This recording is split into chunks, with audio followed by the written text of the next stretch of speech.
Bom, pessoal, essa é a nossa primeira aula aqui para dar uma certa sequência de quase história da arte, né? Só que especificando aqui para a história da pintura e como ela foi se desenvolvendo nas sociedades do ponto de vista das escolas literárias, tá, gente? Então essa vai ser uma aula de auxílio aí para a temática das artes, da literatura, enfim, de diversos segmentos que compõem, né, essa a trajetória que a gente estuda, assim, que é observar manifestações culturais ao longo do tempo, como elas se relacionam com a história daquele povo, como elas se relacionam com a sociedade e como elas se relacionam com as manifestações artísticas, né? Então a gente busca abranger o máximo possível de contexto histórico, social, cultural, artístico, psicológico, né? Tudo que envolva e possa nos falar mais sobre determinados momentos da nossa história, certo? Então, eu vou começar aqui, pessoal, primeiro fazendo uma sugestão para vocês, tá? Porque esse aqui é um ponto mais técnico, tá?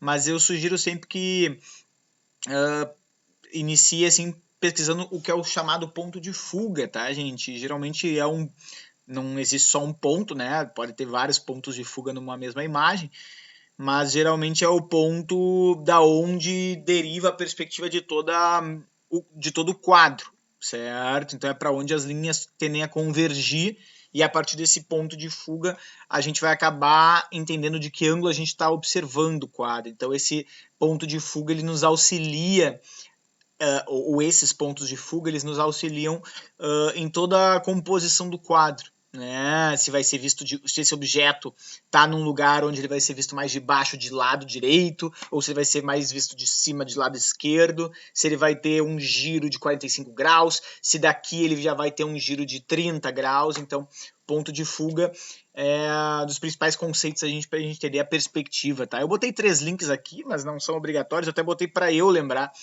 mas é de uma menina que ela faz alguns desenhos a partir de um ou mais pontos de fugas e fica muito legal de ver. Quem quiser, vai ser difícil copiar aí, mas quem quiser, vale a pena ver. Certo? Mas eu queria já mais direto para ponto da pintura aí, tá, gente? Começando essa nossa aula aqui de conceitos gerais, falando sobre gêneros de pintura, tá? Ou temas de pintura, tá? Não tem problema. Mas geralmente quando a gente fala em gênero, né, na literatura também a gente fala isso, gênero dramático, gênero épico, gênero lírico, né, o romance, o conto, a novela, a poesia lírica, a música, que aí já é outro gênero artístico, né? E dentro de cada gênero tem os subgêneros, né, como tragédia, comédia, que nem eu mesmo falei, epopeia, romance e tal. O gênero geralmente é uma categorização, né? Até botei a definição do dicionário Oxford aí, né? Gênero é empregador para designar um ramo ou categoria particular da arte. Né? Então, no nosso caso aqui da pintura, a gente vai falar em gêneros como paisagem, retrato, natureza morta e tal, que seriam comparáveis, por exemplo, aos gêneros da literatura como ensaio, conto, romance, etc. Tá? São pequenas categorizações dentro do mundo específico daquele ramo artístico. Certo? Ou seja, usamos do gênero para designar um ramo ou uma temática particular para classificar as obras de arte a partir de temáticas mais abordadas por artistas. Né? Que nem eu falei para vocês, natureza morta, retrato, paisagem, que nós vamos dar uma olhada aqui em cada uma delas. Contudo, não podemos esquecer que muitas obras não se encaixam em determinados gêneros. Não é porque existe o gênero romance que todas as obras devem obedecer rigidamente os preceitos da construção do romance. Né? A gente tem na literatura um caso famoso, que é, por exemplo, Macunaíma. Né? Macunaíma envolve vários elementos que não propriamente do romance. Então, o próprio Mário de Andrade deu outro nome que não romance para Macunaíma. Certo? O Oswald de Andrade fez isso também. Tá? Pegar outras obras bastante diferentes, né? Agora não me vem nenhuma cabeça, né? Mas existem os chamados também romances desmontáveis. Existem livros que a gente até hoje não sabe se a gente bota no conto ou na novela, por exemplo. Vamos lembrar de uma leitura obrigatória da URGS, né, do Machado de Assis, chamado O Alienista. Né? Se discute muito se é um conto, se é uma novela e tal. Durante muito tempo se afirmou que era uma novela, mas depois foi fazer uma releitura da introdução do livro Papéis Avulsos, onde sai o alienista, onde o Machado afirma que é um conto, e aí houve teses para provar que de fato é um conto. Enfim, não, é muito complicado a gente conceituar sempre dentro de certos padrões de características, né? É importante que esses padrões, de certa forma, existam, porque eles mostram uma certa concepção de vários tempos, né? Então, naquela época, existia uma obediência aos gêneros e tal, mas é importante que pessoas venham para fazer rupturas com certos gêneros, porque a partir das rupturas, sempre rupturas pensadas, sempre rupturas intelectualizadas, não ruptura, porque eu não gostei, eu vou fazer do que eu quero. Isso pode, não tem problema nenhum, a arte é livre, mas somente as rupturas pensadas, contextualizadas com seu tempo, são aquelas rupturas que vão sobreviver e que vão influenciar mais gente a seguir essa nova tendência. Né? Então, essas forças de pulsão de morte, pulsão de vida, né? de Apolíneo, né? E agora esqueci o outro, né? De sol e lua, de alegria e de tristeza, que tem que ter algo mais conservador, algo mais Parmênides, né? Estruturado, e algo mais movediço, algo mais heraclitiano, algo mais que queira romper com certas estruturas, certo? Então vamos lá, pessoal, os gêneros mais tradicionais. O retrato, né? Que constitui-se na representação da imagem de uma pessoa, né? Ou de mais de uma pessoa, por meio do desenho, da pintura, da gravura e tal.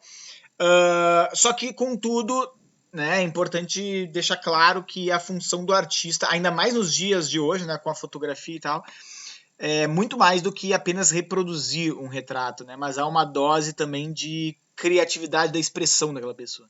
Conseguir sintetizar na imagem daquela pessoa o ser daquela pessoa. Né? O artista ele tem que ver que ao fazer o retrato de uma pessoa, ele vai pegar apenas um movimento dessa pessoa. Ele vai pegar apenas, né, que não é nem um movimento, ele vai pegar a estaticidade dessa pessoa, né, mas a partir de um movimento, da pose dessa pessoa. E ele tem que conseguir colocar o máximo, né? Talvez o bom pintor é que ele consiga colocar o máximo de elementos dessa pessoa naquela cena estática, né? Então, Mona Lisa é um grande exemplo aí, né? Parece que esse rosto da Mona Lisa sintetiza muitas expressões ao mesmo tempo, assim, a gente consegue ver quem era a Mona Lisa, né?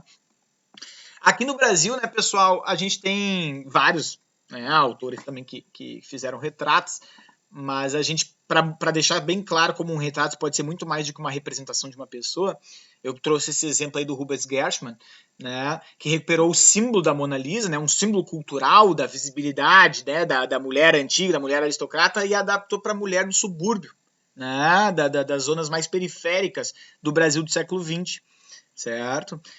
E ao trazer o termo Joconda para esse subúrbio, né, ele nos induz a fazer uma comparação entre a Mona Lisa, aquela mulher nobre, né, aquela mulher esposa de um homem nobre e tal, com outras tantas mulheres que não ganham seus retratos porque passam anonimamente, né?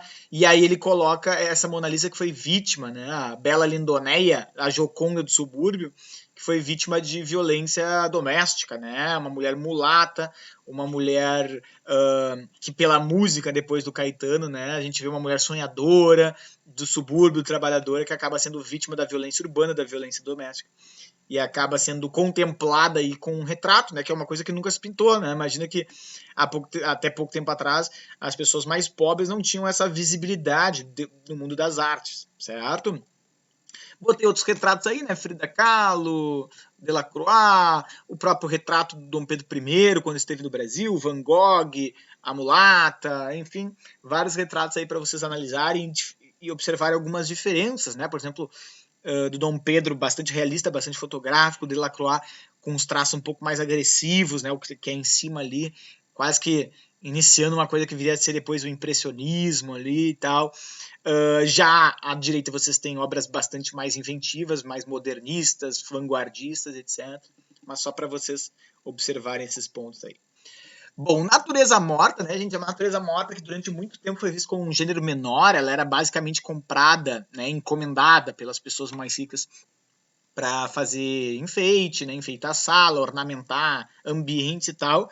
Só que aos poucos foi começando a se perceber que a natureza morta trazia um caráter simbólico, né, do arranjo das frutas, com outros objetos e tal, que podiam, através desses arranjos, criar uma metáfora maior do que simplesmente frutas colocadas, né, objetos colocados, né. Um exemplo bem famoso é as vaidades da vida humana, né, as vanitas, né, que nós vamos analisar depois na aula de barroco, que vai mesclar vários objetos que aparentemente trazem uma perspectiva de confusão, né? Tipo assim, só um pouquinho. Por que uma concha tá do lado de uma caveira, que tá do lado de uma flauta, que tá do lado de uma lâmpada, que tá do lado de uma espada? Pois bem, esse arranjo dos objetos, eles podem trazer um aspecto bastante simbólico. Então a natureza morta foi ganhando um espaço mais privilegiado aí, né? Ela nunca foi algo muito grande entre os pintores, né? Até porque, pensa, um retrato era muito mais procurado, né? Os grandes nobres antigos, eles queriam ter seus retratos, eles queriam imortalizar a sua imagem e tal. Então, geralmente os pintores ganhavam muito mais dinheiro pelos retratos, né? Do que pelas naturezas. As naturezas eram um objeto comercial mais rápido, né? Mas aos poucos foi começando a se ver esse poder alegórico, simbólico que a natureza morta podia trazer, né?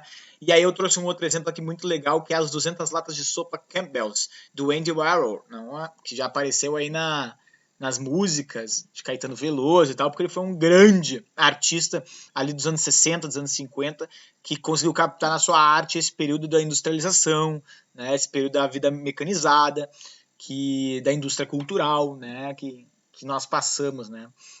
Então vejam que essas reproduções de latas que formam uma natureza morta, né, é muito mais do que uma justa posição de objetos, né, mas nos convida a refletir sobre o poder dessa industrialização, essa perda da identidade, essa perda da artesania, né, de fazer aquele, sei lá, o pão que tu vai comprar na feira de fermentação natural, que tu sente ali que foi feito algum só porque houve um dispêndio, houve um investimento de tempo daquele que fazia, né? Eu não estou dizendo que a gente precisa só comprar coisa artesanal, mas ele está nos convidando a refletir sobre isso, né? De como a gente está cada vez consumindo mais produtos industriais e nós, às vezes, nos tornamos tão industriais quanto.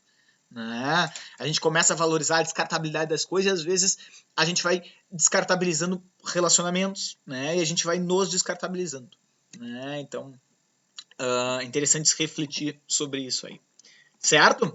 Cenas históricas, bom, contrário, né, gente, à natureza morta, as cenas históricas são bastante privilegiadas, bastante reverenciadas, principalmente dentro das academias, né? Elas eram consideradas um gênero bastante elevado dentro das academias, porque elas envolvem a articulação de bastante objetos, envolve paisagem, envolve rostos, envolve perspectivas, geralmente cenas históricas são bastante amplas, né? Que nem é o caso que vocês têm aí da Independência ou Morte do Vitor Américo, né? Uma cena totalmente idealizada, totalmente romantizada do Dom Pedro ali bem centralizado, dando o famoso grito do Ipiranga, né? Porque não aconteceu, não tinha tanta gente assim nem nada.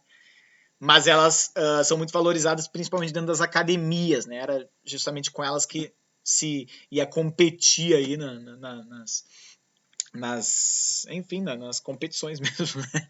De obras de arte, certo?